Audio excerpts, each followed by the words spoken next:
When COVID-19 shut everything down, I felt like I was suffocating. Being stuck in my small apartment for weeks on end, staring at the same walls, made me desperate for some kind of escape. That's when my cousin Jake suggested we go camping. Fresh air, no people, and no masks, he said over a video call. We can stay socially distant from the world and still have some fun. It sounded perfect. Jake, his girlfriend Mia, and I planned the trip for the following weekend. We found a remote campsite online, far away from the crowds. The description promised peace, quiet, and miles of untouched wilderness. By Friday morning, we packed up Jake's truck with tents, sleeping bags, and enough food and water to last 3 days. It felt strange to leave the city, with its empty streets and shuttered businesses, but the thought of being free even temporarily felt like a blessing. The drive took hours. We left the main road and followed a dirt path into the woods. It wasn't on any map, but Jake swore he had read about it on some hiking forum. Are you sure this place exists? Mia asked as we bumped along the uneven trail.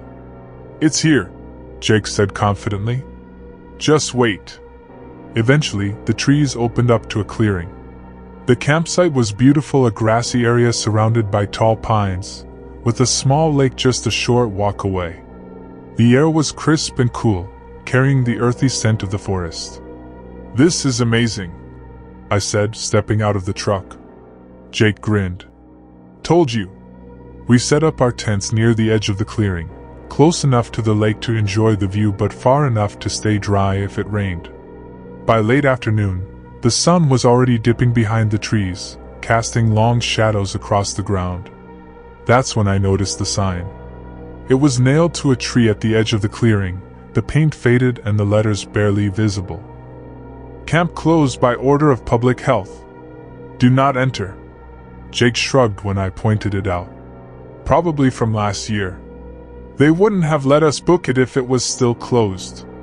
Mia frowned. It's weird though. Why didn't they take the sign down? It's fine, Jake said, waving it off. We're in the middle of nowhere. No one's coming to check.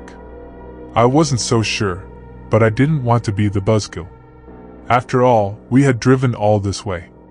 We spent the evening cooking over a campfire and swapping stories. The stars were brighter than I'd ever seen, scattered across the sky like glitter. For the first time in months, I felt relaxed. That feeling didn't last. Sometime after midnight I woke up. My tent felt too quiet, too still. The chirping of crickets and rustling of leaves had vanished, replaced by an oppressive silence. Then I heard a low, muffled cough. At first, I thought it was Jake or Mia. Maybe one of them had caught a cold. But the sound didn't come from their tent. It came from the woods. I sat up, straining to listen. The cough came again, followed by another. Hello? I whispered, my voice barely audible. The coughing stopped. I stayed frozen, my heart pounding. Maybe it was another camper. Maybe it was nothing. But then I heard footsteps, slow, deliberate, crunching through the undergrowth. They circled the tents, pausing near mine. Jake? I called softly. The footsteps stopped. Jake? I tried again, louder this time. I heard him groan from his tent. What? Someone's outside. What are you talking about? He said, his voice groggy. Mia chimed in. Is this a joke? Because it's not funny. I'm serious, I said. Listen. For a moment, none of us spoke. Then, from somewhere in the woods, we heard a low, rattling breath. What the hell is that? Mia whispered. Jake unzipped his tent and stepped out, holding a flashlight. The beam cut through the darkness, revealing nothing but trees and shadows. There's no one here, he said.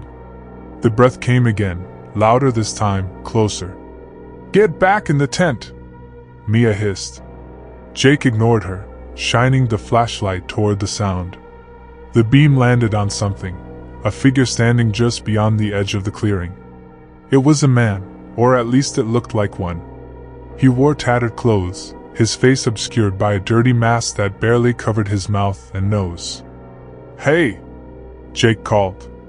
"You lost something?" The figure didn't respond. It just stood there, swaying slightly. "Let's go back inside," I said, my voice trembling. Jake hesitated, then nodded. We retreated to our tents, zipping them up tightly. "What if he's sick?" Mia whispered. "Or dangerous," I added. "Let's just wait," Jake said. "Maybe he'll leave." But he didn't. The coughing started again, louder and more violent. It echoed through the clearing, joined by the sound of shuffling footsteps. I couldn't sleep. Every time I closed my eyes, I heard that coughing, that rattling breath. It felt like it was right outside my tent. By dawn, the noises had stopped. When we finally emerged, the clearing was empty. "Let's pack up and go," Mia said, her face pale. Jake didn't argue. Neither did I. We worked quickly, stuffing our gear into the truck. As we loaded the last bag, I noticed something on the ground near the fire pit. A mask. It was old and stained, with dark smudges around the edges. I picked it up, my stomach churning. "That wasn't here before," Mia said, staring at it. "Let's go," Jake said, his voice tight. We climbed into the truck and started the engine. As we drove away, I glanced in the rearview mirror. The man was standing at the edge of the clearing, watching us. We didn't stop until we were miles away, back on the main road.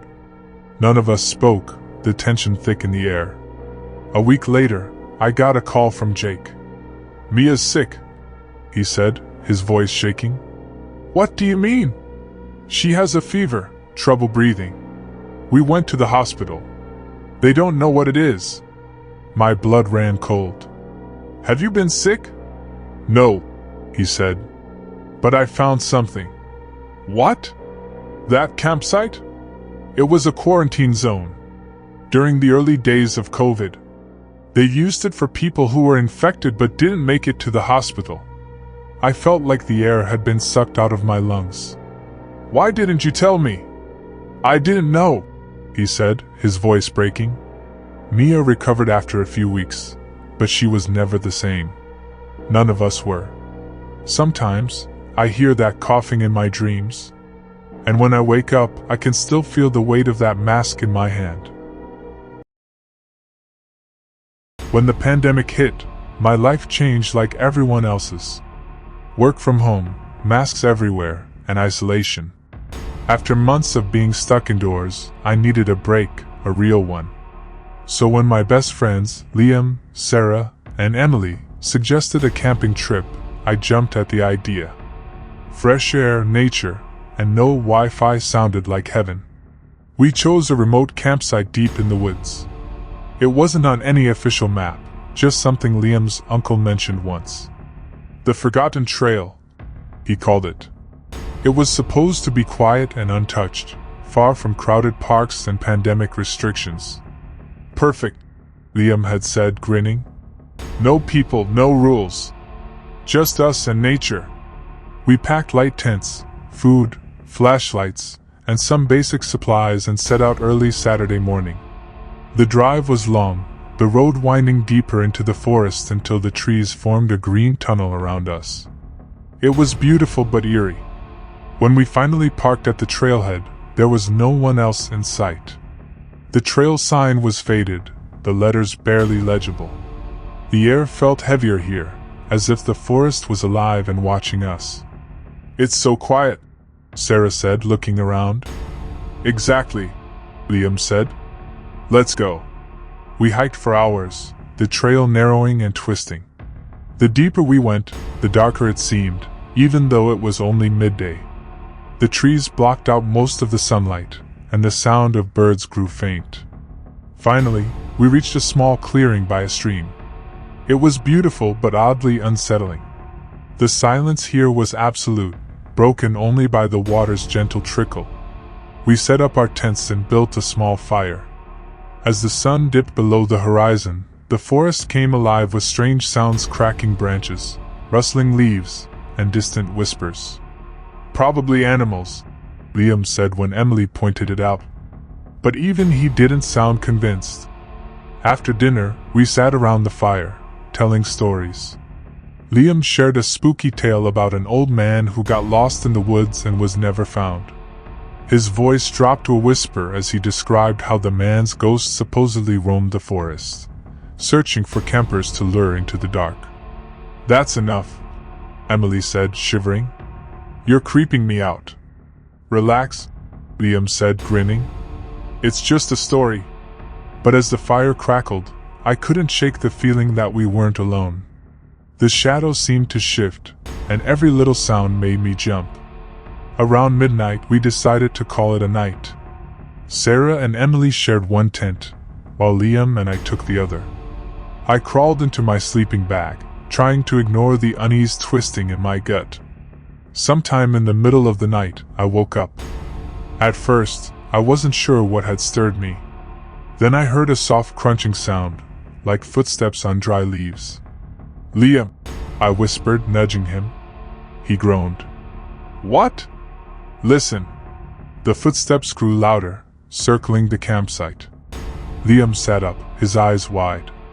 "Probably an animal," he muttered, but his voice wavered. We unzipped the tent just enough to peek outside.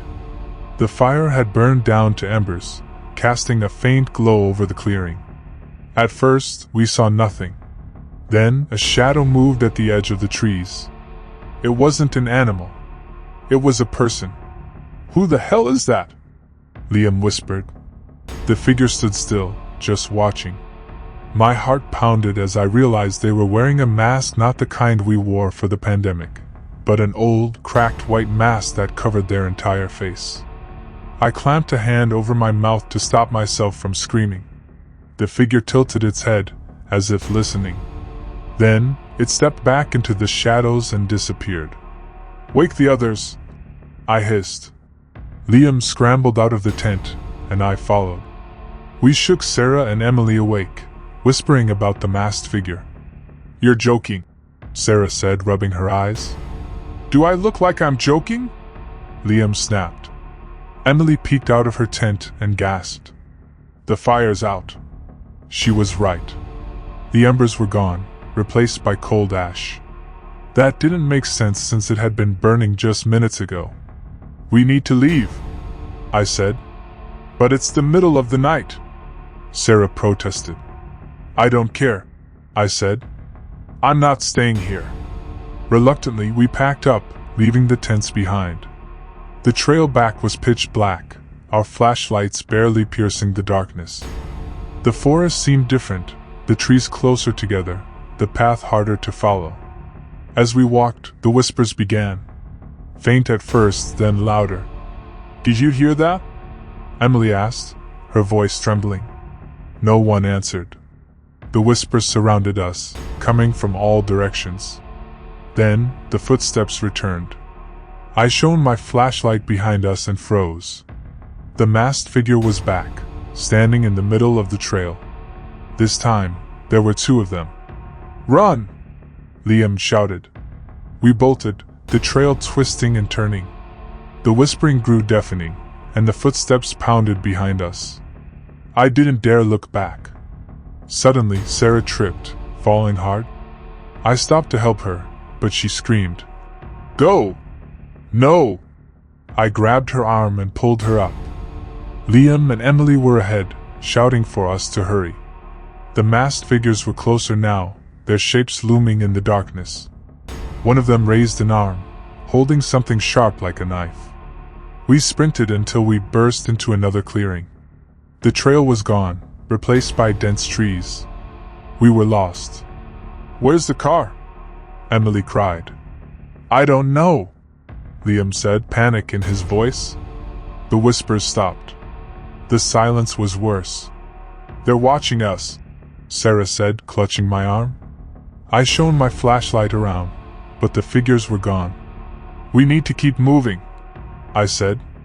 We pushed through the trees, branches scratching at our faces. My legs burned, and my chest ached, but I didn't stop. The forest seemed endless, the darkness pressing in on us. Finally, we saw headlights in the distance. The parking lot. "Run!" Liam shouted. We sprinted toward the car, throwing ourselves inside. Liam started the engine, and we sped down the road, leaving the forest behind. No one spoke for a long time. My hands shook as I stared out the window, expecting to see the masked figures following us. When we reached the highway, I let out a shaky breath. "We're safe," I said, more to convince myself than anyone else. But Sarah was staring at her phone. "Look," she whispered, holding it up. A single text message glowed on the screen. "See you next time." The sender was unknown. The car fell silent. I looked at the rearview mirror, half expecting to see those masks staring back at me. We never spoke about that night again. But sometimes, when I'm alone, I hear whispers in the dark. And I know they're still out there, waiting.